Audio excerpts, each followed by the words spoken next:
They say that every town has a house. Not just an old house, but the house. The one everyone drives past a little too quickly. The one with windows that look like empty eyes and a porch that sinks into the earth like a forgotten confession. In the forgotten valleys of Appalachia, deep in the hollows where the old coal mines used to whisper secrets, they call this place the Blackwood House. And the secret it held wasn't just dust and decay.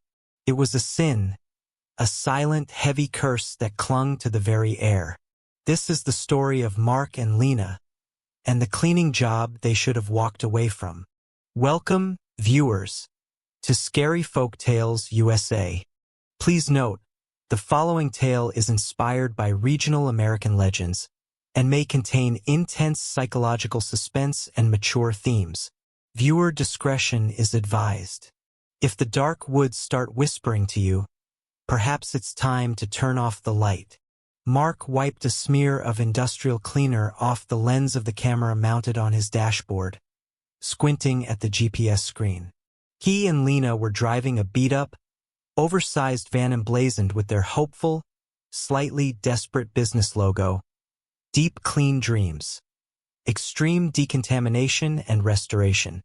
They were 2 years into their niche, a grueling, dirty, often heartbreaking line of work specializing in properties nobody else dared touch. Hoarders' dens, trauma scenes, and biohazards. It hadn't made them rich. It barely paid the gas, especially here, in the secluded backroads near the nearly ghost town of Black Creek, West Virginia. Lena, sipping lukewarm coffee, leaned her head against the window. The woods here were different, thicker, older. The trees weren't just tall. They were watching. Mark, are you absolutely sure this address is right? My phone says no service, and your GPS looks like it's plotting a course into a ditch. It's right, Mark replied, tapping the screen with a determined finger. He was lean, tired, and powered by ambition that bordered on recklessness. Look at the email again, Lena. Anonymous client. Immediate payment upon completion. $25,000. For a single house. Nobody pays $25,000 to clean a derelict cabin unless they're hiding something valuable or something terrible. The payment was the emotional hook. They were 6 months behind on their own mortgage. $25,000 wasn't just money. It was freedom. It was a future where they didn't have to scrape filth off strangers' floors. Mark and Lena had moved to this area, a region steeped in forgotten mining history and haunting legends, to escape the crushing expenses of city life. They were optimists in a territory that specialized in pessimism. Mark believed that effort and elbow grease could solve any problem. Lena, practical but with a deep, intuitive respect for local superstitions, felt a growing chill that had nothing to do with the morning air. The job description had been suspiciously brief. Deep clean and sanitize a large, long-abandoned residential property. Full removal of all organic and non-organic residue. No questions asked. Keys under the stone. The lack of detail, combined with the exorbitant fee, should have been a red flag the size of a billboard, but Mark saw only dollar signs. They drove another quarter mile, and the trees finally parted, revealing the clearing. The Blackwood House stood silent. It wasn't a stereotypical haunted mansion. It was a large 2-story farmhouse, built in the post-Civil War era, but it was defeated. The wood was the color of old, dried blood. The porch railings had rotted away, and the yard was a tangled mess of kudzu and dead weeds. But the real horror wasn't the ruin. It was the silence. No birds sang. No wind rustled the dead leaves near the house. It was a vacuum of noise, a pocket of dead air. Mark killed the engine, and the heavy silence rushed in, pressing on their eardrums. Well, he said, trying to sound jovial, it needs more than a deep clean. It needs an exorcist. Lena didn't laugh. She pointed. Mark, look at the front door. The door was original oak, thick and heavy. It wasn't boarded up or vandalized. It was simply sealed, not with modern locks, but with a layer of dark, oily resin that had solidified into a brittle, black carapace. The house looked like an enormous, sleeping insect encased in amber. The air around the resin smelled metallic and profoundly wrong, like old rust mixed with something organic, something that had spoiled decades ago and yet refused to fully decay. Mark found the key, a massive, rusted skeleton key, exactly where the email had said, tucked under a heavy, moss-covered hearthstone near the porch. He approached the door, his boot crunching on gravel.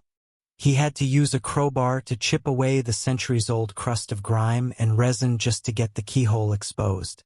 The stench, when the resin broke, was overwhelming. It wasn't sewer gas or mold. It was a deep, pervasive rot. The smell of trapped history and bad intentions. As Mark fumbled the key into the lock, Lena saw something that made her heart seize. High up, in a dust-covered window on the second floor, a small, dark shape shifted. It wasn't a bird or a rat. It was a deliberate movement, almost a withdrawal. "Mark, wait," she whispered, her voice tight. "Did you see that?" Something moved upstairs. Mark pulled the heavy key. The mechanism groaned like a beast waking up. "It's probably an animal, honey. A raccoon or maybe a possum. It's been empty for 50 years. He pushed the door inward. It didn't swing. It resisted, then scraped slowly against the floorboards, revealing the interior. The inside was a vision of absolute entropy. The floor was covered in a thick, fungal carpet of black and gray, concealing the original wood. Every surface, walls, furniture, the air itself, was coated in a layer of fine, oily, black dust. It wasn't ordinary dust. It seemed to shimmer faintly under the flashlight beam, absorbing the light rather than reflecting it. This was the unnatural grime, the signature of the Blackwood house. As Mark stepped across the threshold, a sudden, sharp, dry cough seized him. It came from deep in his chest and felt like sandpaper in his lungs. "It's just the mold," he wheezed, rubbing his sternum. "This is why they hired us. Let's get the masks on." They spent the next hour suiting up in full hazmat gear, setting up their industrial air scrubbers, and mapping the first floor. Everything they touched felt heavy, wrong, and resistant. The deeper they went into the house, the more their flashlights seemed to struggle, their beams swallowed by the pervasive, unnatural dark. In the center of the living room, beneath a mound of solidified black residue, Mark found the source of the persistent stench. An old, overturned rocking chair and a single child's doll, eyes permanently sewn shut, half buried in the grime. He picked up the doll. As his gloved fingers brushed the grimy porcelain, the air scrubber they had placed in the hallway, a massive machine designed to pull tons of polluted air, sputtered and died. The sudden silence was deafening, the oppressive weight of the house crashing back down on them. Lena looked at Mark, her eyes wide behind the respirator. They were now cut off from the outside world, breathing canned air inside a sealed, dark, and silent tomb. Mark slowly put the doll back down. "Just a circuit breaker," he muttered, but his voice lacked conviction. He didn't want to admit that the air had just gotten colder, and the pervasive black dust felt like it was watching him. Mark forced himself to step back. He looked at the chaos, the rot, and the sheer hostility radiating from the house. "Okay," he said, his voice echoing in his mask. "This is worse than any hoarder's house. This isn't just mess. This is grief made solid." Lena, reaching for her Geiger counter, a strange tool for a cleaning crew, but essential for dealing with strange houses, nodded slowly. "The money is huge, Mark. But sometimes, when a place is this unhappy, you have to ask yourself, What is the real cost of putting a price on someone else's pain? We came here to clean a house, but I think this house is waiting to clean us out. They needed the money. They couldn't leave. The tension was palpable. Mark reset the power for the scrubber, which hummed back to life, offering a thin sliver of normalcy. We have the whole week, Lena. We'll take it slow. We'll find the source of the rot and seal it off. We'll earn that check. But as he looked down, the small patch of the floor where he had stood moments ago, which he was certain he had just swept clean, was already dusted with a new, fine layer of black, oily residue.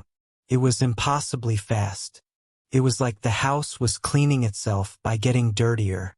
And then, a sound, faint but distinct, floated down from the unseen second floor. The low, melancholic scrape of a heavy boot dragging across old, wet wood, right above their heads. They knew, with a terrifying certainty, that whatever was up there, it was listening to them plan their next move. The darkness inside the Blackwood house wasn't just the absence of light. It was a physical presence, a coat of centuries-old misery, a residue of forgotten suffering, clinging to every wall. Mark and Lena, trapped inside their hazmat suits, were now intruders, no longer professionals. They had heard the drag of a heavy boot upstairs, a sound that defied the house's supposed abandonment. But professional cleaners, especially those with a mortgage deadline, are trained to rationalize the impossible.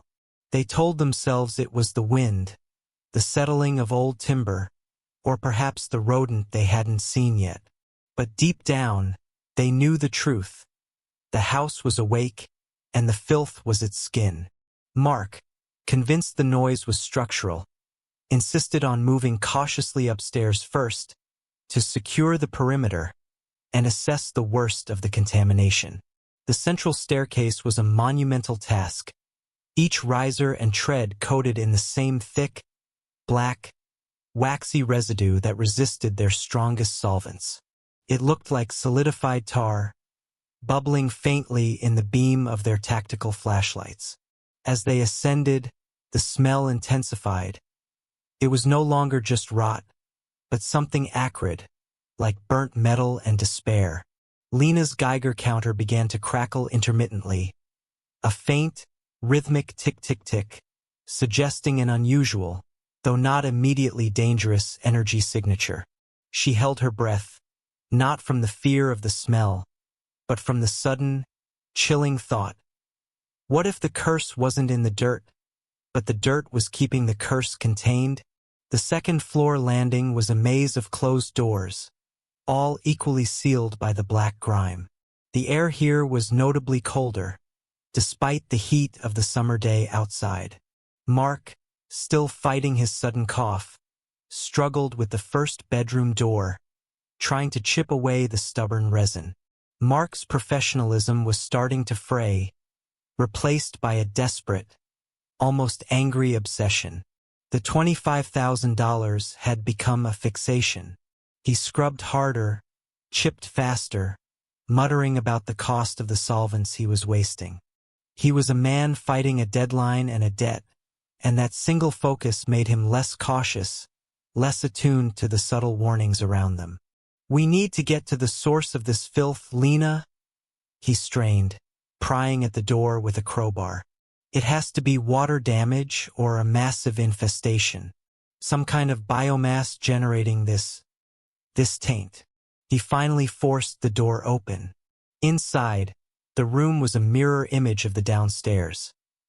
Utter ruin, thick black dust, and a few pieces of antique, unrecognizable furniture that looked like skeletal figures slumped against the walls. The air was dead. Lena moved past him, her flashlight beam sweeping the walls. It was then she noticed the first real anomaly that defied simple decay. On the far wall, where the plaster was cracked and bowed, there was a patch of residue that was distinct from the surrounding filth. It was darker, wetter, and seemed to be slowly flowing downward in long, deliberate streaks. Streaks that looked exactly like claw marks. Lena raised her counter to the wall. The rhythmic tick-tick-tick of the Geiger counter sped up to an anxious flutter. "Mark, look at this. It's regenerating," she whispered. She ran her gloved hand over the spot where the wet, oily mark was deepest. The residue was cold, strangely slick, and had no discernible scent of decay, only the metallic, mineral odor they had first encountered. She took a picture with her tablet, documenting the area for analysis. As she lowered the tablet, they watched, horrified, as a tiny bead of the black liquid residue at the top of the claw mark began to stretch, slowly flowing downward, replacing the material she had just touched. The grime was shifting, as though it possessed a slow, liquid life of its own. Mark's forced rationality broke for a moment. "That's impossible. It's defying gravity, defying chemistry." But before they could truly panic, they heard the noise again. Not the heavy boot, but something lighter, quicker, and originating from above the second-floor ceiling, from the attic. Scratch, tap, drag, pause. It sounded like small, sharp objects being deliberately scraped across bare wood, followed by a sudden, heavy silence. They quickly located the pull-down cord for the attic access in the main hall ceiling. It was high, requiring Mark to stand on a precarious, dust-coated chair.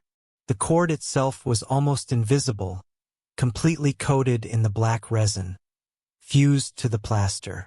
"If there's an animal, that's where it is," Mark said, his voice echoing nervously. "We need to clear that space and seal it." He yanked the cord. With a horrible, splintering crack, the sealed hatch tore free from the ceiling, releasing a small plume of dust and the distinct, cloying smell of old parchment. They climbed the rickety wooden ladder into the attic. The shock was immediate and profound. Every other room in the Blackwood house had been a monument to filth and chaos. But the attic, the place they expected to be the worst, was an unsettling pocket of pristine silence. The floorboards were bare and swept clean. The air was dry. There was no fungal growth, no dust, and no sign of the black, oily taint. The sunlight, filtering through a single, small, dusty gable window, cut sharp lines across the floor, illuminating a space that had been deliberately, meticulously maintained. It was utterly, terrifyingly out of place. It felt sealed, not by neglect, but by intention. In the center of this small, clean, unnerving space, resting on a small, three-legged wooden stool, was a single leather-bound object. It was a large, heavy journal or ledger. The leather was aged but not decayed, and it was perfectly clean, as if someone had wiped it down just minutes before they arrived. Mark instinctively reached for it, driven by his consuming curiosity. "Wait! Don't touch it!" Lena cautioned, her voice sharp. Her Geiger counter, which had been quiet in this sterile space, began a slow, warning tick. Mark ignored her. He was obsessed with the fact that this single, clean object was surrounded by a fortress of filth. He picked it up. It was cold to the touch, and its pages were secured shut with an elaborate, antique brass clasp. As his fingers closed around the journal, the sound returned. Not from above, but from all around them. It was a faint, scraping sound that seemed to travel through the wood itself, as if the entire house were shuddering. And then, much clearer this time, a faint whisper, deep and sorrowful, echoed in the confines of the attic. "Payment due!" Mark dropped the journal onto the clean floor as if it had burned him. They stared at the small, pristine object in the center of the clean room, surrounded by the silence it created. 9:30 soft closure with a moral lesson. They scrambled back down the ladder, their sense of objective professionalism completely shattered. The journal felt like a key, a terrifying key to understanding what was happening. It was the only clean thing in the house, placed in the only clean room, sealed by the layer of protective spiritual dirt surrounding it. Lena leaned against the banister, her breath ragged inside the mask. Mark, that attic. It wasn't forgotten. It was preserved. And whatever is preserved there, it wants to be seen. That journal is not a clue. It's bait. Mark, leaning on his crowbar, looked back up at the dark opening in the ceiling. He was still fighting the desire to go back up, open the book and find the answer, the solution that would lead to his $25,000 payment.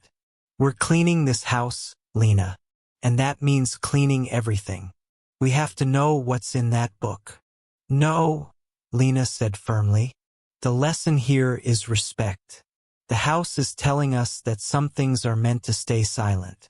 Some boundaries are there for a reason. Curiosity without respect is just greed in a mask. She carefully picked up her Geiger counter, which was still giving off a slow, steady pulse now that they were back in the taint-ridden hallway. She looked down at the black, oily residue on the floor, which seemed denser than before, as if the disturbance in the attic had caused the house to bleed more of its dark sorrow. We have to figure out what the house is trying to seal away, she murmured, and why that sealed-up attic room is the only place left where the sun can still touch the floor.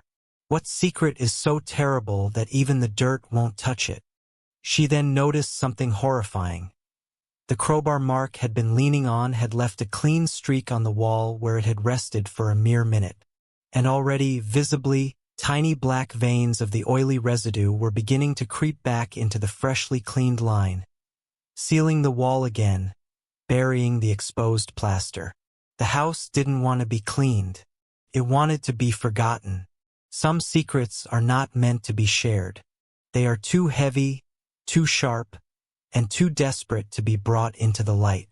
The Blackwood house was a coffin for a devastating truth, and the pristine journal, resting alone in the sterile attic, was its epitaph. Mark and Lena had been hired to clean a house, but they had found something far more dangerous, a deliberate seal placed upon a great injustice.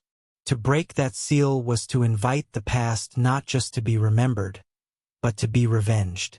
They knew, as they stood in the chilling hallway, that opening that book meant abandoning their cleaning contract and entering a world of American folklore far darker than they had ever imagined. The spectral movement, the strange silence of the attic, and the overwhelming financial lure of the job ward inside Mark. He was breathing heavily, the persistent, dry black cough that had started downstairs scratching at his throat. He saw the journal as the key to the treasure map. Lena saw it as a desperate cry for help. "We can't leave it," Lena argued, clutching the heavy book. She had slipped a protective plastic bag over it. "The house is hiding it. The dirt is protecting it. That means the journal contains the truth. We can't clean this place without knowing what we're cleaning for. We were hired to clean a disaster, not read history," Mark countered, his voice tight with frustration and fear. "What if this is some kind of spiritual trap? We open the book, and something steps out. It's already stepped out, Mark. It was dragging its feet above us," Lena retorted, stepping toward the main door. "We're taking it outside. We'll read the first few pages, find out what payment due means, and then we decide if we run or if we stay." They agreed to a compromise. They would sit on the tailgate of their van, 40 yards from the house, and read only a section. This small distance felt like a critical safety barrier, a desperate illusion of control against the house's oppressive energy. Once settled outside, the air felt marginally lighter, but the warmth of the Appalachian midday sun did little to lift the spiritual chill that clung to their clothing. Lena carefully removed the journal from the plastic. The brass clasp was cold. The book belonged to a man named Silas Blackwood, the last resident and a self-proclaimed caretaker.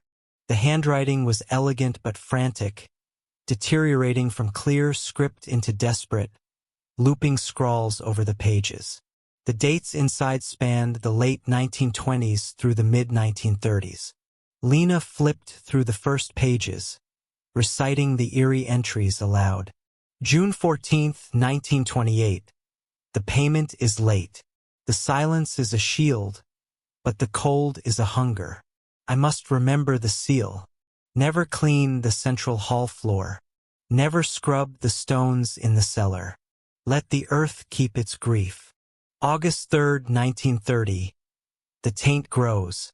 It is the solid sorrow of the lost, leaking up from the seam. I hear the pickaxe sometimes. When the moon is thin, I feel their anger. They believe I am my father. The house, even from afar, seemed to press its immense silence upon the clearing. The trees around the perimeter, heavy with leaves, were completely still. Lena reached the pivotal entries, written in ink so dark it looked like dried blood. This section detailed the Black Creek mine disaster of 1924. Silas Blackwood's father, the original owner of the house, was Jedediah Blackwood, the ruthless proprietor of the Black Creek Coal Company. The journal detailed how Jedediah, prioritizing profit during a cave-in, sealed the main access shaft to prevent the total loss of the mine, thereby trapping 6 men inside, including the caretaker's younger brother. September 2nd, 1924. My father did the deed. For his coffers, he sealed the door. The house he built stands directly over the main ventilation shaft. He built his home above their grave. He told everyone the house was safe, that the disaster was natural. But the souls know where he sleeps, and they know where the air that killed them escapes. This explained everything. The deep, pervasive mineral smell, the sulfur, the black, oily taint that defied cleaning. It wasn't simple decay. It was the spiritual residue of the sealed mine, the escape valve for the energy of 6 unquiet, betrayed souls. The Blackwood house wasn't built near the mine. It was the tomb's headstone. As Lena read this grim confession, Mark coughed again, a harsh, rattling sound. When he pulled his hand away from his mouth, a faint, metallic smear of black coal dust stained his palm, despite them being 40 feet from the contaminated house. He stood up, dizzy, and looked back at the house. The temperature around them plummeted instantly, dropping at least 20 degrees, raising goosebumps despite the midday sun. It's getting angry, Lena, Mark choked out, rubbing his arms. Put the book away. Now. Lena looked up, not at the house, but at the reflection in the side mirror of their spotless white van. The mirror was angled toward the house, reflecting the front door and the two of them.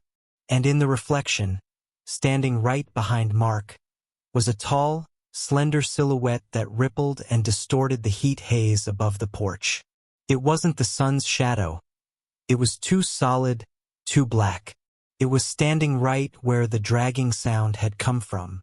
And as Lena watched, the shadow raised an invisible hand and slowly mimicked the action of dragging a heavy object across the porch floor, the sound of the scrape echoing clearly in Lena's mind, though no noise came from the outside. She slammed the journal shut. The shadow vanished from the mirror instantly. Breathing hard, Lena gripped the book. We know what the curse is. It's the trapped miners. And Silas, the caretaker, was trying to contain them with the filth. The taint is the spiritual boundary. Cleaning the house means releasing them. She quickly found the last coherent entry from Silas Blackwood. October 10th, 1934. I am the last. They wait for their payment due. They want restitution for the theft of their final breath. The house must remain dirty, a monument to the lie. If a fool cleans the house for profit, the dead will demand the price. The house will never be truly clean until the debt is paid. The payment is not money. The payment is recognition. The journal ended there, followed by pages of desperate, meaningless scribbles that seemed to track the spread of the black residue across the page, terminating with a large, smeared black mark, the final, chaotic signature of the last caretaker. They realized the anonymous client wasn't paying them to clean the house. The client was simply leveraging the curse. Someone wanted the spiritual boundary removed. Mark leaned against the van, his fit of coughing subsiding, his face pale beneath the respirator. The greed was replaced by a terror so profound it cleansed his mind. "We were so focused on the 25,000 we didn't ask why," he whispered. "We were cleaning a grave." Lena nodded, holding the journal tightly. Silas knew the past couldn't be buried with lies. The lesson here is clear. You cannot profit from the unquiet dead, and true honesty means admitting the sins of your past, not covering them up. We accepted a job to cover up a monumental, historical wrong. They quickly packed their belongings, the immediate terror of the shadow and the temperature drop forcing them to retreat for the day. But they couldn't leave the journal. It was their only weapon, their only knowledge. As they drove slowly down the long, winding dirt road, Lena looked back one last time. The Blackwood house was silent, sullen, and still. But now, in the exact center of the second-story window where the shadow had stood, she saw a faint, almost imperceptible gleam. A pinpoint of light that seemed to blink out as soon as she focused on it. "Mark," she said, her voice barely a whisper. "If the taint is meant to seal the house and we've started cleaning it, we've begun letting them out. We have to figure out what kind of recognition the dead miners want for their payment." Mark gripped the steering wheel, his knuckles white. "Whatever it is, we have to finish the job, Lena. Not the cleaning job. The payment job." The truth had changed everything. Mark and Lena returned to the Blackwood house not as simple cleaning contractors driven by greed, but as reluctant investigators driven by a terrifying moral obligation. The journal of Silas Blackwood had laid bare the house's foundation. It was built upon an unforgivable sin, and the black, viscous filth was the visible manifestation of that ancient injustice. Every ounce of the taint they scrubbed away was an ounce of protective spiritual pressure released. They were no longer fighting dirt. They were disturbing a grave. And the moment they broke the seal, the deceased occupants of the mine beneath them began to stir, demanding their long-overdue payment due. They set up their equipment again, but the frantic energy was gone, replaced by a grim, meticulous focus. Mark's black cough was slightly better after a night away from the site, but a constant, low dread clung to him. They still wore the full hazmat gear, but their objective had shifted from decontamination to analysis. "We need to find the specific area that's reacting the most violently," Lena instructed, holding a thermal imaging gun. She had the journal secured in a waterproof case inside the van, but its words were etched into her memory. If Silas contained the grief, there must be a point of origin, a spiritual leak directly connected to the shaft. They systematically scanned the ground floor, moving from the living room into the kitchen and dining area.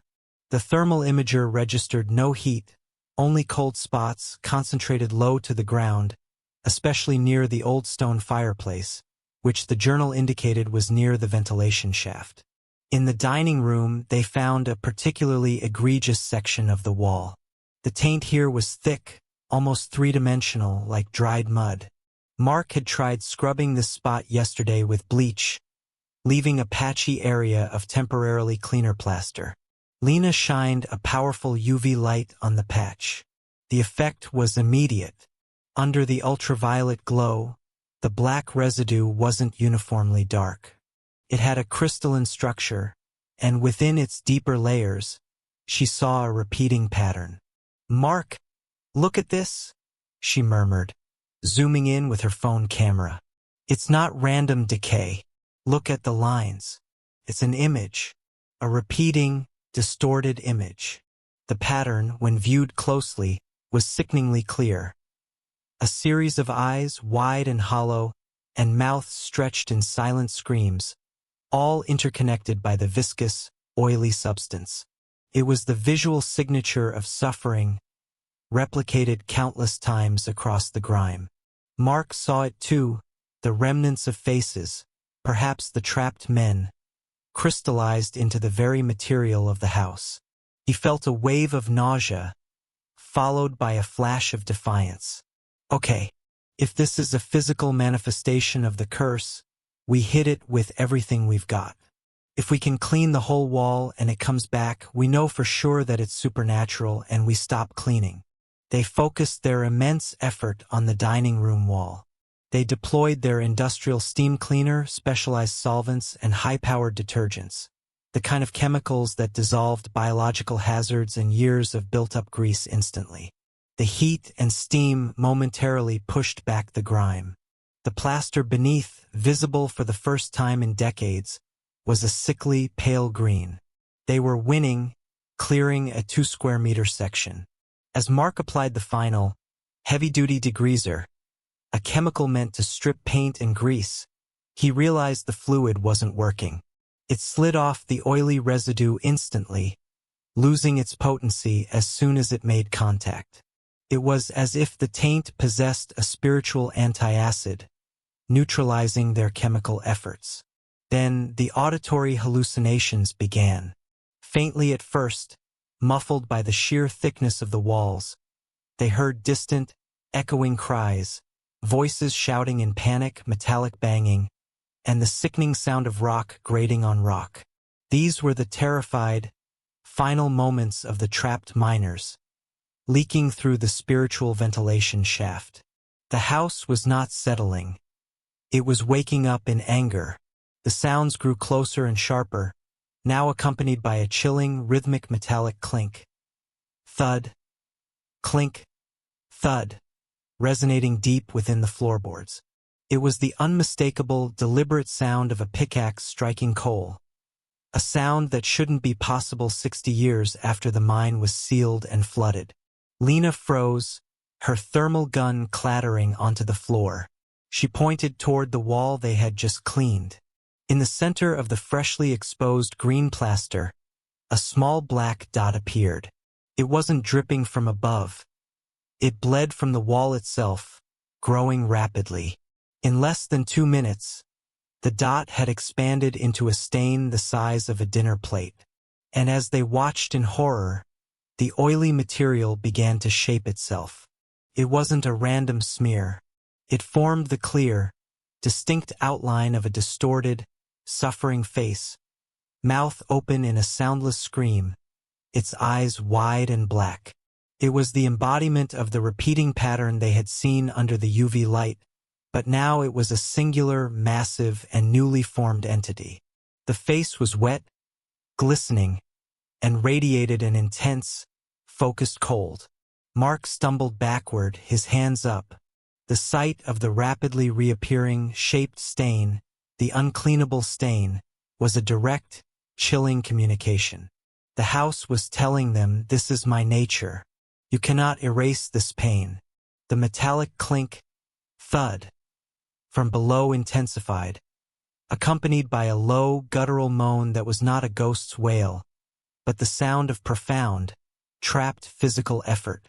They understood. The cleaning was not only futile, it was dangerous. Every attempt to erase the mark only provoked the entity and solidified its presence. The taint was not something to be removed. It was the unstable grave marker of the 6 miners. Lena grabbed Mark's arm, pulling him toward the hallway. Stop!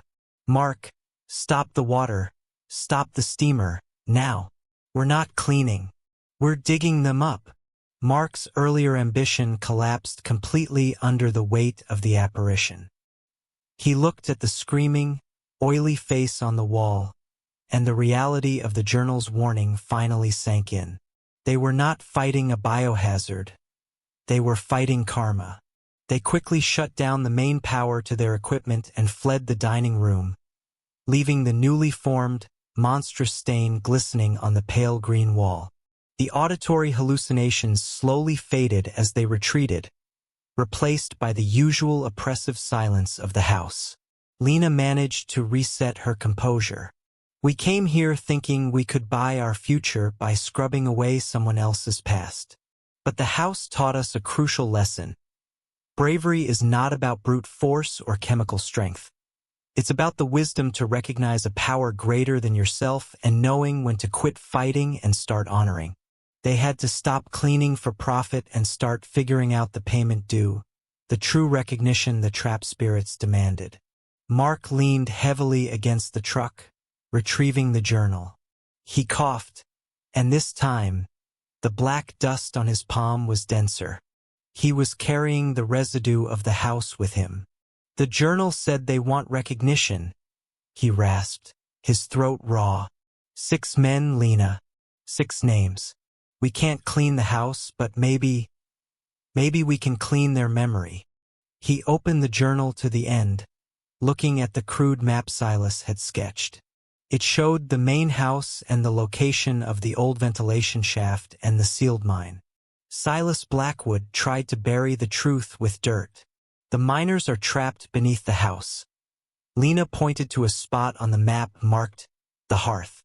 We need to find out who they were and why they were so important. If we can't clean the stain, maybe we need to light a candle for the forgotten right above their resting place. To choose honor over profit is a powerful act. But in a place saturated with old sin and enduring avarice, that choice is a declaration of war. Mark and Lena had decided to honor the 6 miners sealed beneath the Blackwood house, choosing the moral payment due over the promised $25,000. The house, which had been silent when they were merely scrubbing its surface, now bristled with hostile energy. The spirits of the mine were trapped, furious, and highly possessive of their secret. They had survived betrayal by a greedy man, and now they would use the very lure of money and the darkness of old resentment to tear the new intruders apart. Armed with the knowledge that the taint was a spiritual defense mechanism, Mark and Lena re-entered the Blackwood house. Their focus now laser-sharp. Find the names of the 6 trapped miners. Only by naming them, by giving them the recognition Silas Blackwood had failed to provide, could they hope to pay the debt and quiet the house. They started methodically searching the few remaining objects. The house was mostly stripped, but in the dusty, damp study, a room they had previously ignored, they found a collapsed wooden cabinet. Lena knelt, sifting through moldering papers, while Mark used his phone to photograph any legible document, still fighting the lingering effects of the black cough and the psychological stress. The atmosphere inside the house was visibly different. The air was heavy, not just with dust, but with malice. The black grime they had tried to clean in part seemed to have thickened overnight, the oily sheen more pronounced. As Lena uncovered a brittle stack of old Black Creek Mining Company payroll slips, Mark's resolve began to slip. He saw the company logo, Jedediah Blackwood's seal, and the familiar siren song of profit returned, manipulated by the house's dark energy. "Wait, Lena, stop looking at those old names," Mark said, his voice unusually sharp and brittle. "We're wasting time. Look at the journal. Silas's father, Jedediah, was a mine owner. There could be papers here, bonds, deeds, something valuable. That 25 grand is sitting on the counter. We finish the job, get the money, then we worry about the ghosts." Lena looked up, surprised by the abrupt return of his material obsession. His eyes, visible above his respirator, looked feverish, and his jaw was clenched tight. He was exhibiting classic signs of being manipulated, the spirit feeding on his weakest, most desperate desire. "Mark, we saw the face on the wall. We heard the pickaxe," Lena reasoned calmly. "This house is the payment. If we finish the job, we free the entities and we die. We have to find the names." Mark slammed his fist on the ruined cabinet, the sound echoing unnaturally loud. "I don't care about the names. I care about our future. You're letting superstition ruin us." As Mark's anger flared, The house retaliated against Lena's quest for names. She had just managed to separate two payroll slips stuck together by decades of moisture, revealing the first clear name, Elias Thorne. Suddenly, the heavy oak door to the study, which had been propped wide open, slammed shut with a violent, splintering crack. The latch immediately engaged, jamming them inside the study. Mark and Lena both jumped, their argument dissolving into sheer terror. They rushed the door, Mark pulling desperately on the handle. It wouldn't budge. "It's locked, it's sealed," Mark yelled, panic rising in his voice. "Something is holding it." Lena turned. In the dust-covered, tarnished wall mirror hanging crookedly above the mantelpiece, she saw it again. The tall, slender shadow, not behind Mark this time, but moving with terrifying speed across the reflection of the hallway, outside the locked room. It was indistinct, defined only by its height and its intense absorption of light. And it was moving directly, purposefully, toward the staircase leading up to the pristine attic where the journal had been found, the site of the spiritual seal. The shadow vanished into the reflection of the darkness upstairs. Simultaneously, they heard an immense thud from the hallway, followed by the grating sound of wood on wood. They managed to pry the door open with a crowbar, Mark wrenching it free with a terrified roar. In the hallway, the source of the noise was chillingly clear. The massive, solid oak dining table from the neighboring room, a table too heavy for two people to lift, let alone push, had been dragged several feet and positioned directly in front of the stairs, blocking their access to the second floor and the attic. The entity was actively fighting them, locking them in, forcing them down, and shielding the source of the curse's control, the attic seal.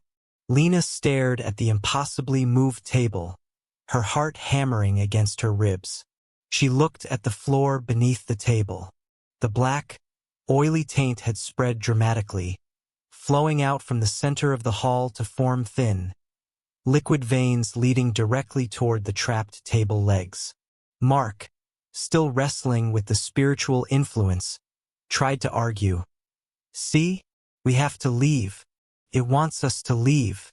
We grab the money from the client and go."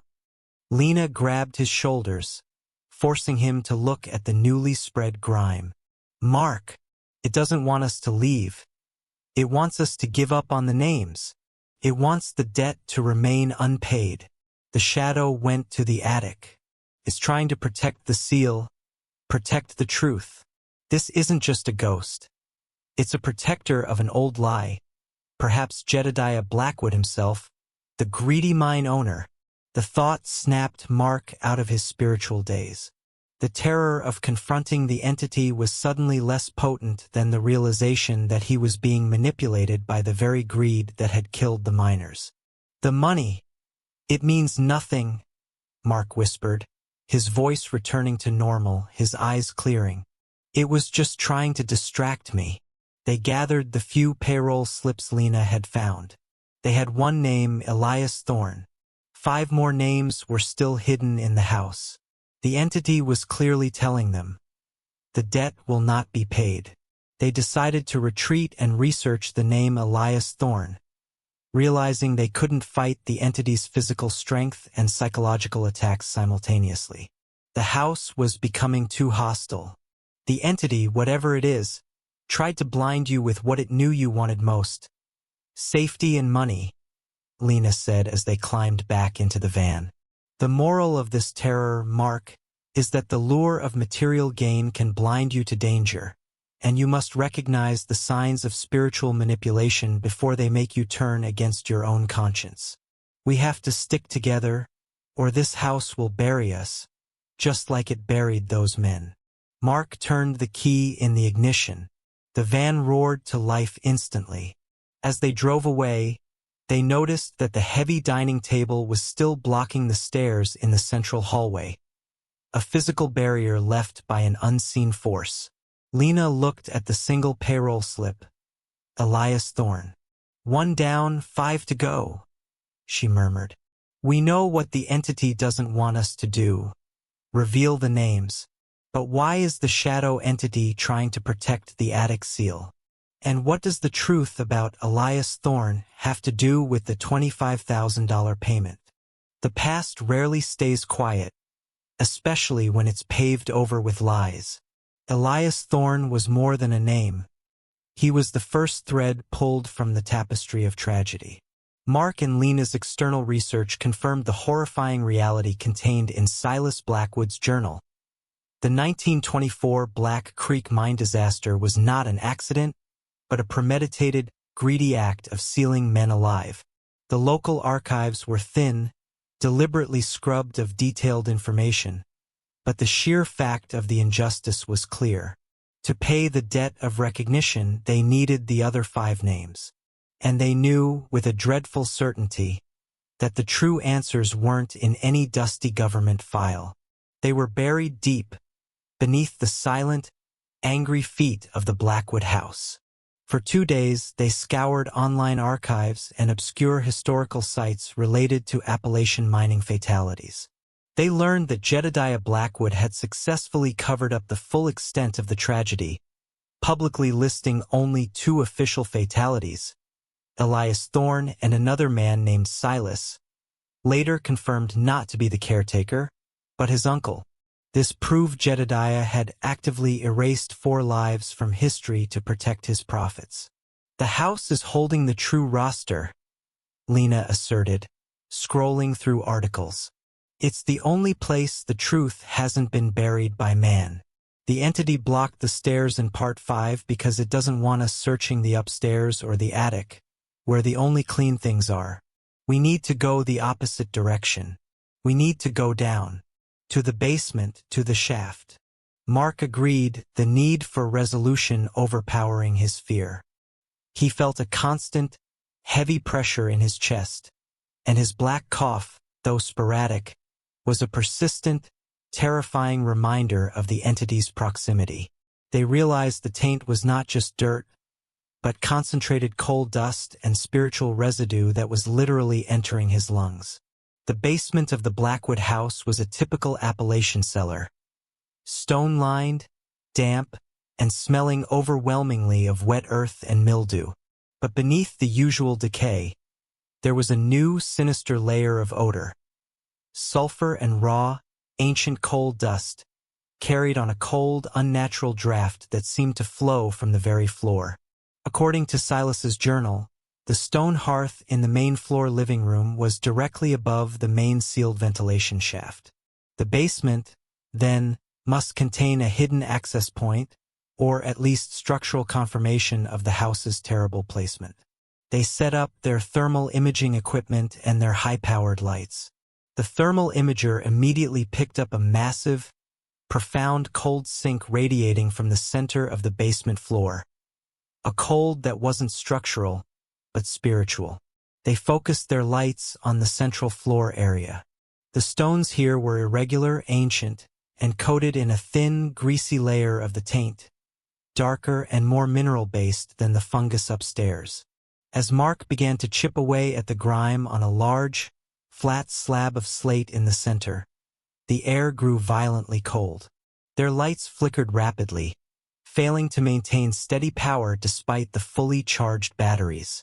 Then, they heard the sound, not echoing through the walls this time, but loud, guttural and right beside them. Clink, thud, scrape.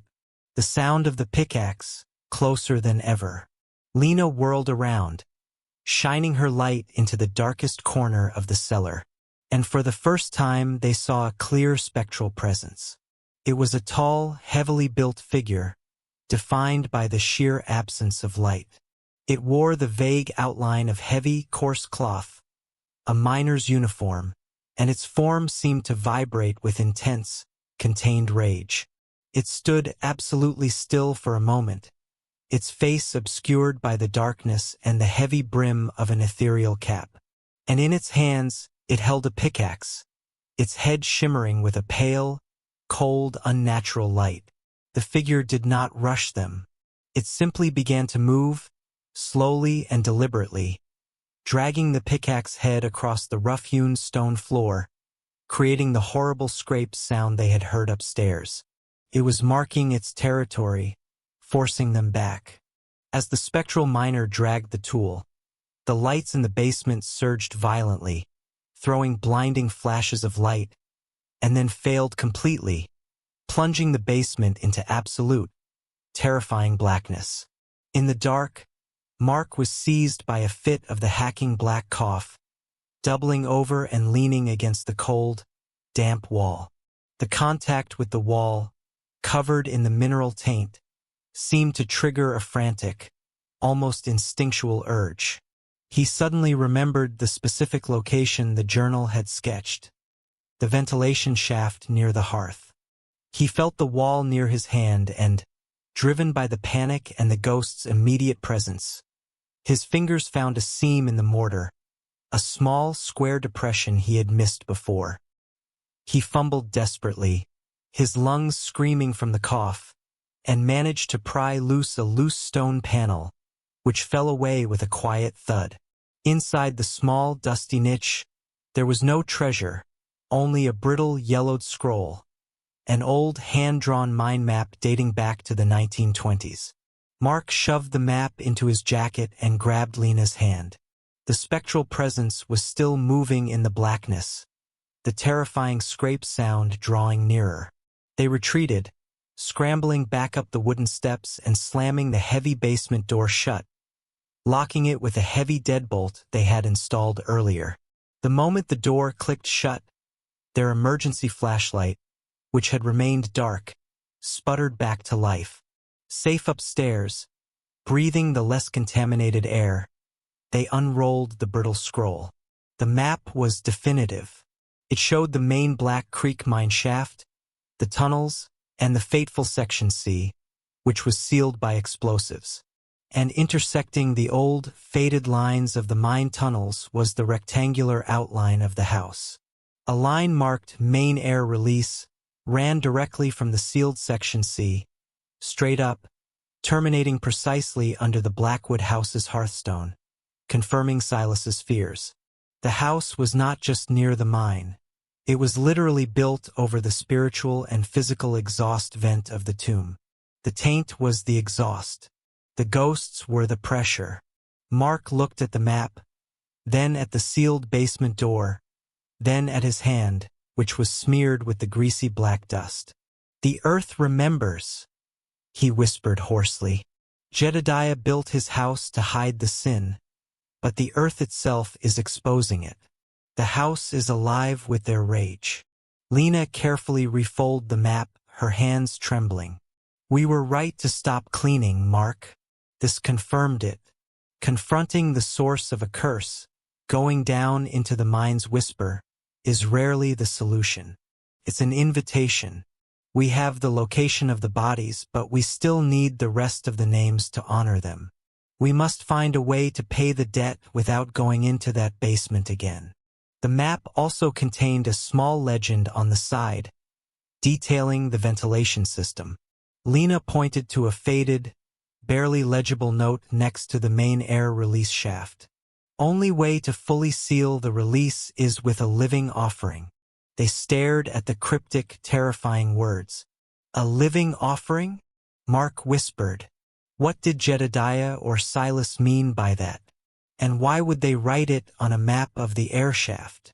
They had the map and one name. They needed the others, and they needed to figure out the true nature of the living offering before the spectral miner downstairs decided to drag his pickaxe up the stairs. Fear is a powerful force, and when mixed with the spiritual residue of betrayal, it becomes lethal.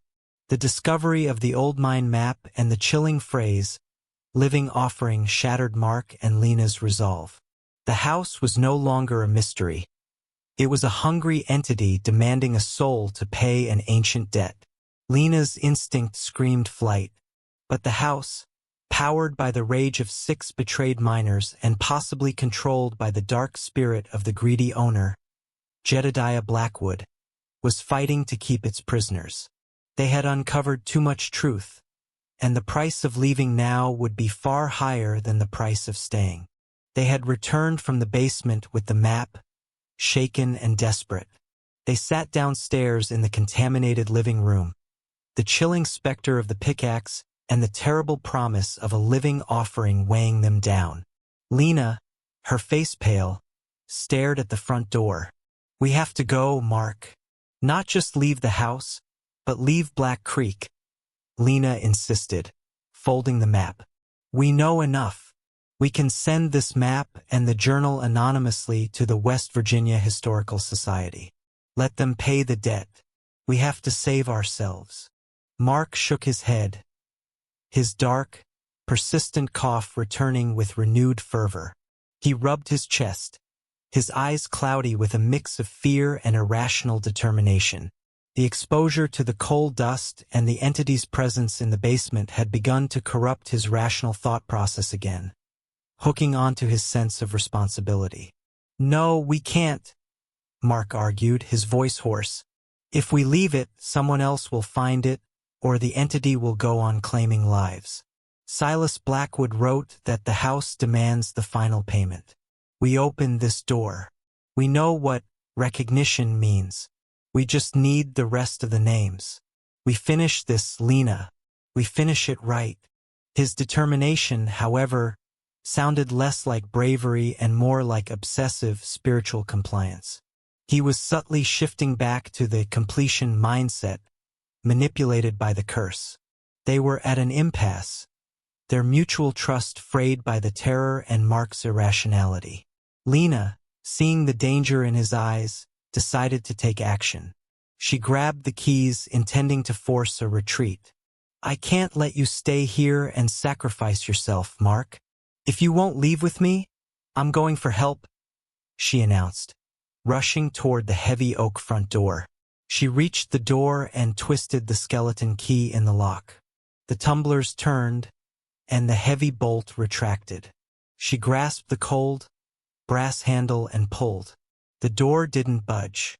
She pulled harder, leaning her full weight against the oak. It was sealed again, not by the tar-like resin this time, but by a dense, immovable pressure from the other side. "Mark!" she cried, looking back. "It's jammed. Something is holding the door." Mark rushed over and together they heaved against the door. It flexed slightly, giving off a loud, protesting groan, but remained firmly shut. The heavy-set oak felt like it was welded to the frame, and the ominous silence outside confirmed that no simple physical obstruction was responsible. They were trapped. The entity reacted to their panicked attempt to leave with violence. A sharp, snapping sound cracked the air above them. They looked up just in time to see the ornate, heavy iron chain supporting the old, antique chandelier in the center of the hall suddenly give way. The chandelier, a multi-branched iron relic weighing over 50 pounds, plummeted toward them. Mark reacted instantly, shoving Lena hard out of the way. She stumbled, falling against the wall, but Mark took the brunt of the heavy chain and a glancing blow from the chandelier's base on his shoulder. The iron monstrosity crashed onto the floor where Lena had been standing, sending shards of glass and plaster flying, and settling heavily into the black, oily taint with a sickening thud. Lena scrambled back up, her arm scraped and bleeding where she'd hit the wall, her adrenaline surging. She rushed toward Mark. "Mark, are you hurt? Are you okay?" Mark, clutching his shoulder, didn't answer immediately.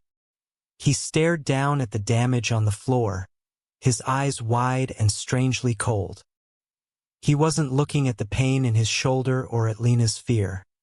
He was staring at the deep gouge the chandelier had made in the old wooden floor and the damage to the structure. This is bad," he muttered, shaking his head. "More property damage. We'll be liable for this. They'll withhold the payment." Lena stared at him, horrified. He was injured, they had almost been crushed, and his first coherent thought was about the money and the cleaning contract. The spiritual manipulation was back, feeding on his financial desperation and making him dangerously indifferent to his own safety and Lena's well-being. "Mark, we just nearly died. That thing tried to kill us. Look at me. Lena screamed, grabbing his face with her uninjured hand. Lena realized the house's game. The curse didn't just want to stop them from paying the names. It wanted to stop them from succeeding at anything. It was using their greatest weaknesses, Mark's financial stress and Lena's fear, to break the one thing that stood between them and the living offering, their mutual trust and teamwork.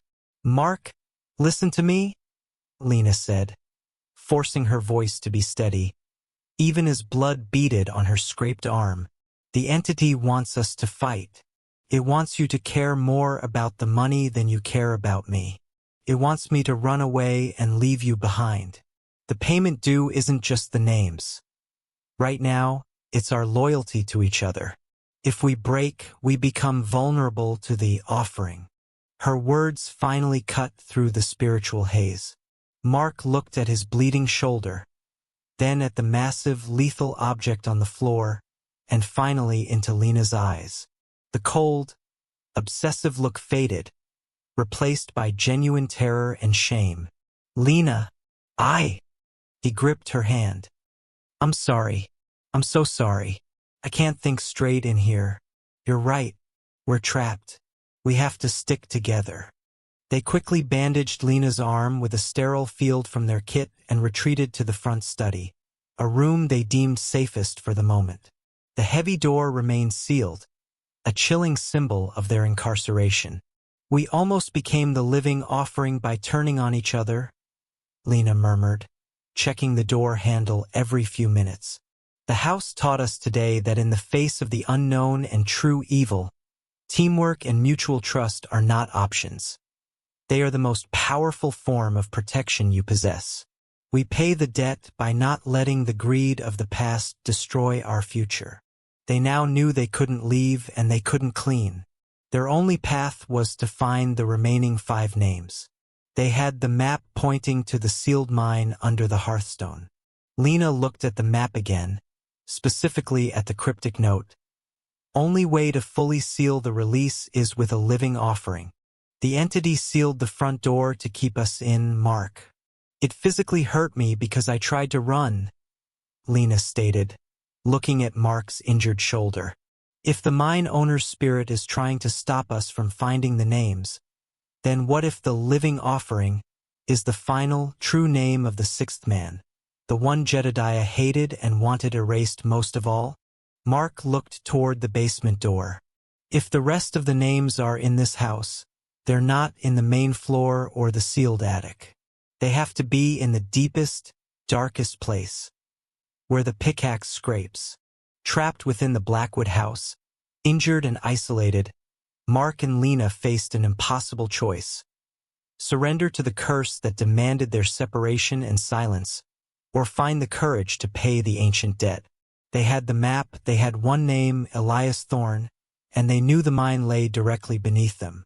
The true payment was not money, but recognition, the full roster of the 6 lives stolen by greed.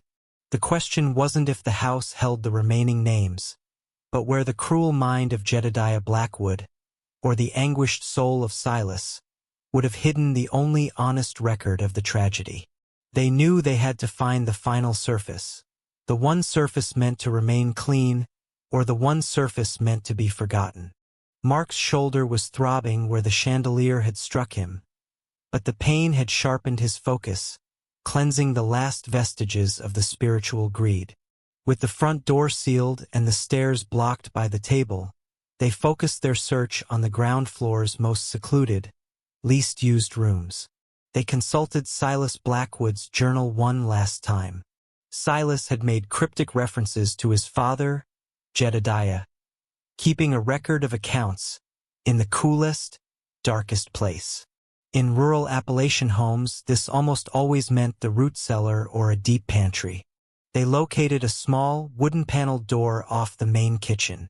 It was sealed with heavy nails and coated in a thick, insulating layer of the taint, indicating it had been undisturbed for decades. "This is it," Lena said, shining her light on the door. "This room isn't just dark. It's meant to be hidden." The entity didn't block it because it assumed the filth would be enough. They used the crowbar to pry open the heavy, reinforced door.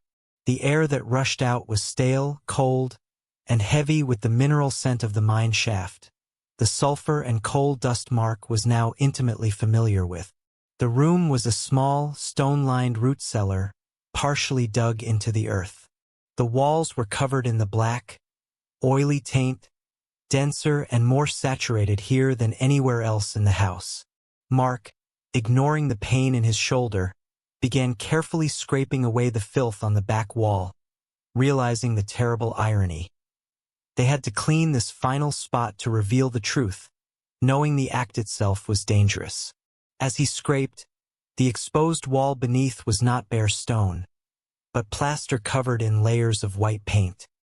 He saw faint indentations beneath the grime and began to work with meticulous, desperate care, using a small utility knife instead of heavy tools.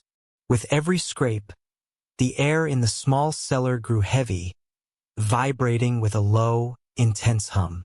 The sound wasn't auditory. It was felt in their teeth and bones. It was pure psychic energy, the collective anguish of the miners. Mark cleared a patch the size of a ledger book. Beneath the thin layers of paint and grime, crude, desperate lines were etched into the plaster. They weren't smooth. They looked gouged, perhaps scratched with a nail or a piece of slate. Lena brought her lamp closer and began reading the scratchings through the remaining residue. Elias Thorne, 1924, Mine 4. Sealed. Jonas Creek, 1924. Shaft C. Betrayed. William Billy Hayes, 1924. No air. No light. Mark's hands were shaking as he cleared more area. He was revealing the truth that Jedediah had spent his life burying. And the psychic energy was so intense, it felt like a silent scream was pressing against his eardrums.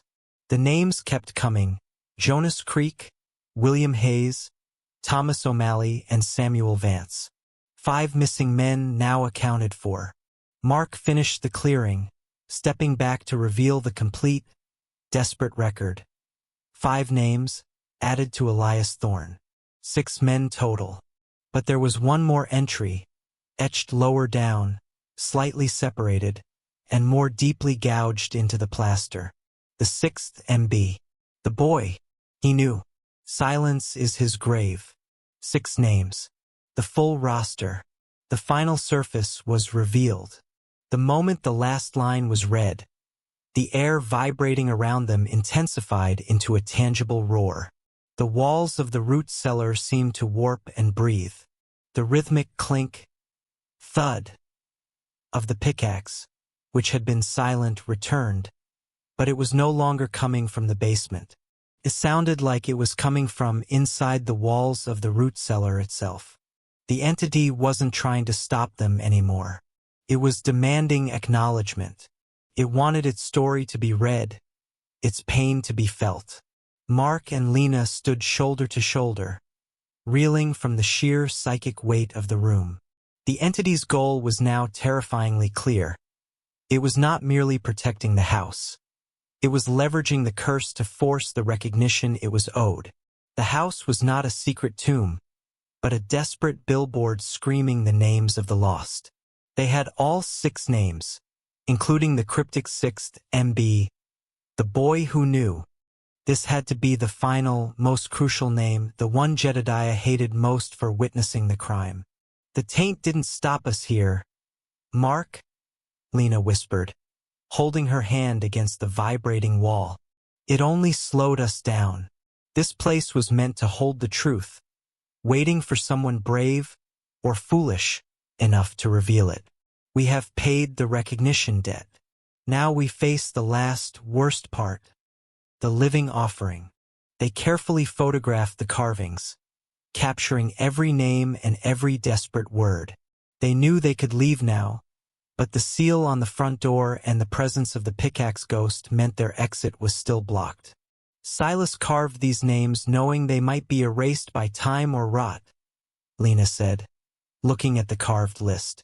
The moral we learned in this dark little room is that some places are meant to remain untouched because they are sacred graves, and the only respect you can give them is to honor the record they contain, not erase it. We honored the record. Now we must use it. They left the cellar, carefully resealing the door with the removed panel and covering the scrape marks with a heavy piece of furniture. The psychic roar immediately subsided, replaced by a low, anticipatory thrum of energy in the house. Mark looked at the sixth name, MB. The boy. Lena, who is MB? Who is the boy who knew? And why does Silas call him a living offering on the mind map? Lena pulled out the journal, flipping through the earliest pages. Silas's father, Jedediah, sealed the mine. The boy was there. We know Silas was the caretaker. What if MB is the person Jedediah offered to the mine to complete his terrible lie? We need to figure out the full name of MB and what Jedediah did to him to earn the name, the boy who knew. With the full roster of the 6 lost miners in their hands, Mark and Lena stood at the precipice of payment. But one name remained a terrifying question mark, MB, the boy who knew, and the horrific notation on the map, the living offering. The house was waiting. Its oppressive silence was no longer passive. It was the coiled tension of a spring about to release. They had achieved the recognition the dead demanded, but they hadn't yet delivered the final, painful truth. To survive, they had to understand who the offering was, and why the greedy owner's spirit was so desperate to stop the last name from being spoken. Huddled together, using the light of a small battery lamp, Mark and Lena pored over the journal and the mind map, cross-referencing the cryptic initials MB. Silas mentioned his younger brother in the earliest pages, Lena murmured, tracing the frantic handwriting. The brother Jedediah sealed up. Silas never used his full name, only my little brother. But look at the family tree sketch in the back. They found a crudely drawn family tree. Underneath the name Silas was the entry, Malachi Blackwood, MB. Malachi Blackwood? Mark breathed out, the name tasting like coal dust and tragedy. Silas's little brother, the one who was trapped. Jedediah Blackwood, the owner, didn't just seal up 6 miners. He sealed up his own son. Malachi was the living offering, the one sacrificed to maintain the lie and the prophet. He knew the betrayal firsthand. They realized the spectral entity they were fighting might not just be a miner's collective rage, but the tormented, dominant spirit of Malachi, or perhaps the guilt-ridden spirit of Jedediah trying to silence the truth forever. The only way to deliver the final payment was to honor Malachi where he was betrayed, at the main ventilation shaft, directly beneath the stone hearth in the living room. They moved cautiously toward the living room, their fear replaced by a cold, righteous anger. The house was now fully hostile. The air shimmered with dark, unstable energy. Near the old, sooty hearth, where the mind map indicated the air release began, Lena found a final, poignant artifact. A small, dented brass mining lamp, abandoned under a pile of rubble. It was small, old, and completely empty of oil, but its glass lens was intact. It was a relic of the men who worked the dark. The lamp, Lena said, picking it up, the symbol of light and truth in the darkness of the earth. We used this. We used the names. Mark stood over the hearthstone, looking down at the massive, smooth slate that concealed the ventilation shaft. I'll read the names, he said, determined. This whole thing started with my greed. I need to finish the recognition. As Mark positioned himself over the hearth, holding the list of names, the house reacted with cataclysmic force. The heavy oak basement door, which they had bolted shut, shuddered violently and then flew inward with the sound of splintering wood, crashing against the far wall. The cold air rushed out, a blast of deep, spiritual cold, carrying the overpowering smell of sulfur and wet coal. Standing in the doorway, silhouetted against the pitch black of the cellar, was the spectral miner. But this time it was clear. Taller than a man should be, gaunt and black, its form rippled like heat over pavement. But its single visible feature, the empty, furious eyes glowing with an internal hellish ember, was fixed on Mark. It was the full manifestation of the dominant entity. Its rage focused entirely on the intruder who had sought profit over respect. The spirit let out a low, guttural roar. Not a scream of sadness, but a bellow of pure, trapped fury and injustice. The spectral miner lunged forward, the heavy, ethereal pickaxe raised high above its head. It was fast, fueled by decades of suppressed rage. "Run, Mark! Run!" Lena screamed. Mark, paralyzed for a split second by the terrifying spectacle, the physical embodiment of the curse he had ignored for money, scrambled backward, fleeing around the overturned chandelier. The entity ignored Lena completely, focused entirely on the target who represented the greed that sealed its tomb. The spirit chased Mark into the dining room, the heavy clink, thud of its pickaxe dragging across the floor echoing deafeningly. Mark stumbled over the debris, driven by primal fear, facing the direct, physical consequence of his initial mistake.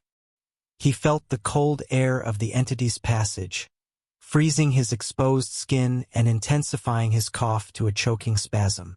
Lena, though terrified, knew this wasn't a fight to be won with force. She ran back to the hearthstone, the epicenter of the spiritual energy, clutching the 6 names and the brass lamp. She placed the mining lamp on the stone, facing the sealed shaft entrance. She took a deep breath, and holding the list, she began to speak, her voice trembling but clear, cutting through the spectral roar. We know the truth," she cried out, her voice echoing off the stained walls. "We will not erase you. We give you your names back.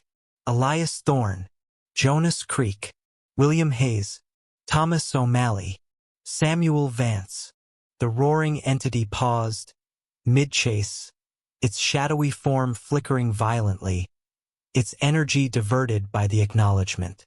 Lena looked directly at the basement entrance, where the entity was stalled. She paused, then delivered the final, selfless payment, the recognition of the living offering. And the boy who knew, sealed by his own father, Malachi Blackwood, "We remember you. We pay the debt of recognition." The sound of the name Malachi Blackwood hit the house like an electrical surge. The spectral miner screamed, a high-pitched, inhuman sound of pain and release. The shadowy figure instantly began to disintegrate, the ethereal pickaxe clattering soundlessly onto the wooden floor. The dense cold air violently expelled itself, sucking the remaining darkness back into the basement. Mark, collapsed and breathless, watched the entity vanish, sucked back toward the mine shaft. The house fell into a silence deeper and purer than before, a temporary peace. Lena rushed to his side. "It was recognition, Mark, not fighting. True bravery is selfless recognition of suffering and honoring the truth, not physical combat against the unknown." The greed that sealed the mine demanded a blood sacrifice, but the souls inside only ever wanted their names back. They had paid the debt of recognition. The house was now silent, the hostile energy gone, but they were still trapped. Mark looked toward the front door. It remained sealed. He looked toward the basement. The entrance yawned open, dark and cold. "The entity is gone," Mark whispered, his black cough mercifully absent. "But the debt isn't fully paid. The house is still sealed, and the map said the shaft requires a living offering to be sealed. If Malachi's name was the offering, then why are we still locked in?" Lena picked up the small, brass mining lamp. It was cold and empty, We paid the debt of the past, Mark. But the client who hired us, the one who wanted the seal broken for profit, is the danger now. The house is keeping us safe from something outside. We need to figure out who the anonymous client is, and why they wanted Malachi Blackwood's spirit free. The screaming had stopped, the pickaxe was silent, and the debt of recognition was paid. But the Blackwood house had settled into a new, profound silence, the calm before the final reckoning. The front door remained sealed, a symbol that the house was now protecting its saviors from the outside world. Mark and Lena knew the truth of the curse, but they had yet to confront the living force that had put them on the job, the anonymous client. They had released the souls of the miners, but they had simultaneously broken the seal protecting the secret of the mine shaft. They had to finish the job not by leaving, but by resealing the past before the greed that started the tragedy could profit again. Mark and Lena stood in the silent, tense living room, the overturned chandelier still lying in the taint. They realized the sinister goal of the anonymous, overly generous client. The client wanted Malachi's name revealed, Lena reasoned, holding the dented mining lamp. They didn't want the house cleaned for beauty. They wanted the curse broken so they could access the mine underneath. The $25,000 wasn't a cleaning fee. It was payment for spiritual demolition. Mark, his shoulder aching, nodded grimly. They must be a descendant of Jedediah Blackwood, or someone who holds the rights to the unmined coal. They wanted the spiritual pressure gone so they could safely tunnel into the old shaft. They needed to reestablish the seal before the client arrived. The key was the attic, the one clean space Silas Blackwood had maintained to contain the journal. If the journal contained the truth, the attic was the spiritual lockbox. The living offering of Malachi's name had broken the seal of the lie. Now they had to solidify the seal of the truth. They climbed onto the heavy dining room table the ghost had used as a barricade, reaching the attic pull-down rope. Using a crowbar, they forced the brittle attic hatch open again and scrambled up. The attic was no longer pristine. The floor was now lightly dusted with the taint, the fine, oily black residue having seeped up through the floorboards. The house's desperate attempt to heal itself. Lena placed the brass mining lamp in the center of the room, symbolizing the light of truth they had discovered. She then placed the list of the 6 names beneath it. Mark held the container they had used to collect samples of the black, oily taint from the cellar, the concentrated residue of the spiritual boundary. "The taint is the seal," Lena whispered.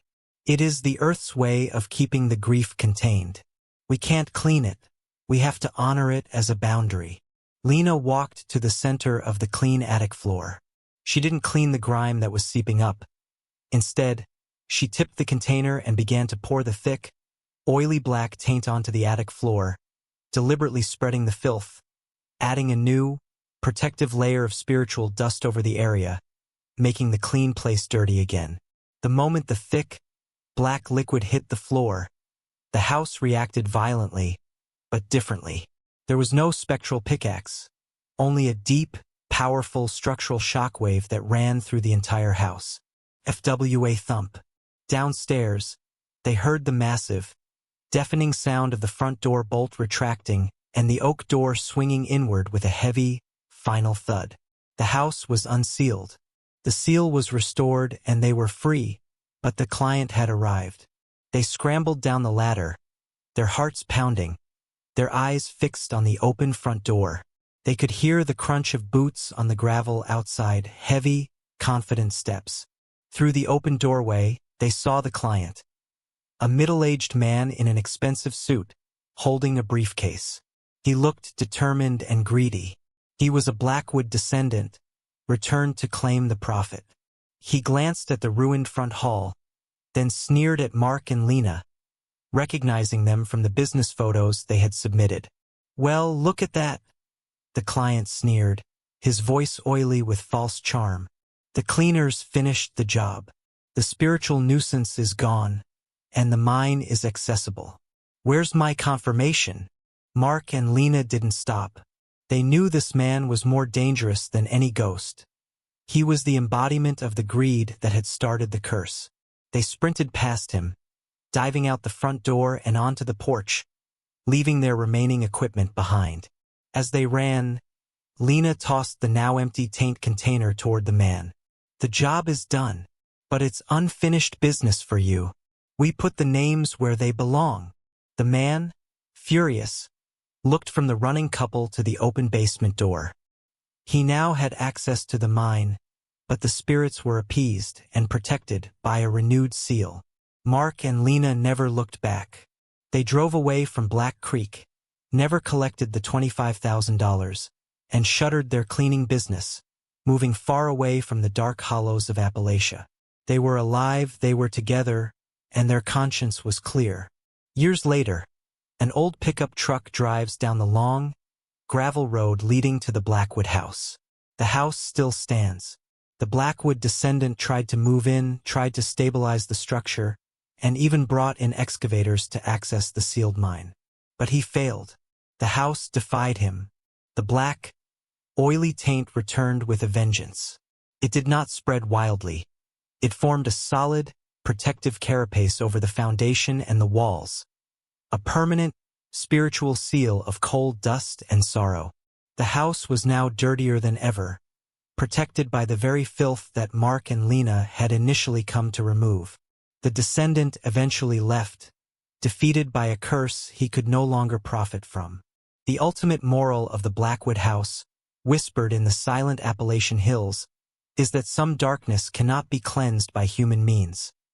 It must be respected, honored, and left alone. The price of profiting from the unquiet past is eternal recurrence.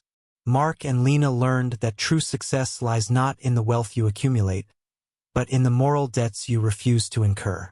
They had chosen the payment of conscience over the payment of profit, and the house, in return, chose to protect them. The final shot is of the house years later, completely shrouded in kudzu and the protective taint. It looks like an enormous, dark stone rising from the earth. But high up, in the small gable window of the attic, the room where Lena had placed the light of truth, a small, faint, almost imperceptible soft glow can be seen. It's the light of the brass mining lamp, eternally recognizing the 6 miners, and confirming the house's new, enduring peace. The job of the curse was unfinished, but the job of conscience was complete. The house they should have never cleaned remains sealed, a monument to the price of greed, and a testament to the power of a name.